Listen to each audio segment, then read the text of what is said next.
Siklus akuntansi dagang. Disusun oleh nama Aniza Nabela. NPM 233111015. Pengertian siklus akuntansi dagang. Perusahaan dagang merupakan perusahaan dengan bisnis utama membeli barang dari pemasok untuk kemudian dijual kembali ke konsumen. Produk ini tanpa adanya proses mengubah wujud dari barang tersebut. Sebagai contohnya yakni supermarket dan toko kelontong guna memenuhi kebutuhan harian. Prosedur akuntansi perusahaan dagang nyatanya tidak berbeda dengan perusahaan jasa. Perhitungan laba dan rugi ini dihitung melalui cara pengurangan biaya guna mendapat keseluruhan pendapatan dari hasil penjualan selama periode tertentu. 1. Mencatat transaksi di jurnal umum. Mencatat segala transaksi pada jurnal umum menjadi tahap pertama dari siklus akuntansi perusahaan dagang. Ini dilakukan untuk menyusun semua kegiatan bisnis dan peristiwa dalam sistem perusahaan tersebut. Tujuannya agar semua data berhasil masuk dengan suatu persamaan dan lebih mudah diproses. Pembahasan terkait siklus akuntansi perusahaan dagang yang menjadi salah satu syarat mutlak capaian pembelajaran akuntansi perusahaan juga dapat ditemukan pada buku karya Sigit Hermawan dan kawan-kawan yang berjudul Akuntansi Perusahaan Jasa, Dagang, dan Manufaktur. 2. Mencatat di buku besar pembantu. Data yang sudah selesai dimasukkan ke dalam jurnal umum, maka selanjutnya entry ini perlu diposting dan dipindahkan ke dalam akun buku besar. Tujuannya guna mencatat segala perubahan selama satu periode terkait. Akun buku besar akan mengkategorikan perubahan, debit dan kredit ini pada suatu akun tertentu. Tujuannya agar manajemen memiliki informasi sebagai tujuan penganggaran. Membuat neraca saldo belum disesuaikan. Arti dari neraca saldo yang belum disesuaikan adalah keseluruhan akun bisnis yang muncul pada laporan keuangan sebelum jurnal penyesuaian dibuat. Oleh karena itu, membuatnya disebut sebagai neraca saldo belum disesuaikan. Ini merupakan langkah ketiga dari siklus akuntansi perusahaan dagang. Jika semua entry jurnal sudah selesai dicatat ke buku besar, maka Anda bisa membuat saldo percobaan yang belum disesuaikan. Posting akun ke dalam neraca saldo belum disesuaikan tergolong mudah dan sederhana. 4. Jurnal penyesuaian. Jurnal penyesuaian adalah sebuah entry jurnal yang dirancang dan disusun di akhir periode. Tujuannya untuk mengoreksi akun sebelum dibuatkan laporan keuangan.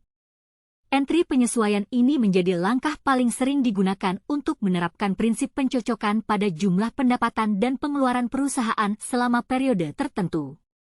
Ada 3 jenis pengeluaran di periode tertentu, sehingga harus masuk ke dalam entry jurnal penyesuaian. Mulai dari pembayaran di awal, akrual dan pengeluaran non-tunai. 1. Akun yang memerlukan penyesuaian. 2. Contoh penulisan jurnal penyesuaian. Ada beberapa contoh penulisan jurnal penyesuaian di bawah yang bisa dijadikan sebagai referensi saat menulisnya. Penulisan jurnal penyesuaian bergantung pada jenis akunnya masing-masing, berikut ulasan selengkapnya. 1. Akun perlengkapan. 2. Akun asuransi. 3. Akun peralatan. 4. Akun pendapatan. Neraca saldo telah disesuaikan. Sebelumnya, neraca saldo sendiri merupakan daftar saldo penutupan akun dari buku besar di tanggal tertentu dan menjadi langkah pertama sebelum masuk ke dalam penyusunan laporan keuangan. Sementara NSSD atau neraca saldo setelah disesuaikan memiliki beberapa perbedaan. 1. Apakah yang dimaksud dengan neraca saldo yang telah disesuaikan? Neraca saldo yang telah disesuaikan adalah daftar dari semua akun dan saldo dari buku besar sesudah dilakukan entry penyesuaian pada periode akuntansi sebelumnya atau sudah diposting. Umumnya, pembuatannya pun memiliki beberapa tujuan, seperti halnya ulasan di poin selanjutnya. 2. Apa tujuan neraca saldo yang telah disesuaikan? Neraca saldo yang telah disesuaikan memastikan semua entry debit dan entry kredit sudah memiliki nilai serupa atau seimbang. Langkah ini diambil agar sesuai konsep akuntansi double entry. yaitu setiap perbedaan atau ketidakseimbangan harus ditelusuri sebelum laporan keuangan selesai. Membuat laporan keuangan. Laporan keuangan menjadi hal yang penting khususnya bagi pelaku di bidang bisnis besar, terutama perusahaan. Kendati demikian, penyusunan laporan keuangan juga perlu dibuat semaksimal mungkin oleh badan usaha berskala kecil. Pasalnya, perangkat satu ini harus dibuat dalam setiap periode akuntansi. Laporan keuangan bisa diibaratkan sebagai jantung perusahaan. Jadi setiap pengusaha membutuhkannya dengan harapan mampu mengetahui kondisi finansial sebenarnya. Tujuan lain adalah menilai kinerja dalam tahun berjalan sehingga bisa membantu mengambil keputusan sebaik mungkin. Cara membuat sebuah laporan keuangan yang baik melalui buku akuntansi perusahaan dagang di bawah ini. 1. Cara membuat laporan keuangan dengan mudah. Adanya laporan keuangan dan proses siklus akuntansi akan menitikberatkan kepada penyediaan informasi yang berguna dan bermanfaat, khususnya bagi pengguna eksternal dalam bentuk laporan. 2. Membuat lembar kerja akuntansi. Lembar kerja akuntansi menjadi sebuah alat yang nantinya akan digunakan untuk memudahkan para akuntan dalam menyelesaikan siklus akuntansi serta menyiapkan laporan akhir tahun. Beberapa contohnya adalah neraca saldo belum disesuaikan, jurnal penyesuaian, laporan keuangan, dan lainnya. Secara umum, lembar kerja akuntansi memperlihatkan setiap langkah dalam siklus secara berdampingan. Setiap tahapan tersebut nantinya akan mencantumkan data debit dan kredit. Judulnya terdiri dari nama perusahaan, judul laporan, dan periode waktu dokumen. 7. Membuat jurnal penutup. Jurnal penutup merupakan entry yang disusun pada akhir periode akuntansi guna menghapus seluruh akun sementara dan memindahkan saldo pada akun permanen. Ibaratnya, akun sementara perlu ditutup dan diatur ulang di akhir tahun atau bisa disebut dengan istilah menutup buku. 1. Membuat ringkasan penghasilan.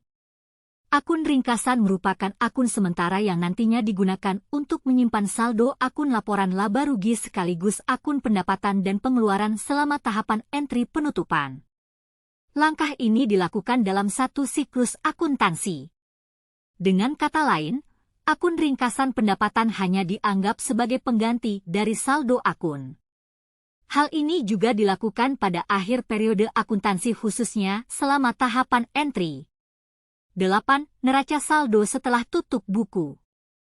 Tujuan dari penyusunan neraca saldo pasca penutupan adalah melakukan verifikasi jika semua akun sementara sudah ditutup dengan benar.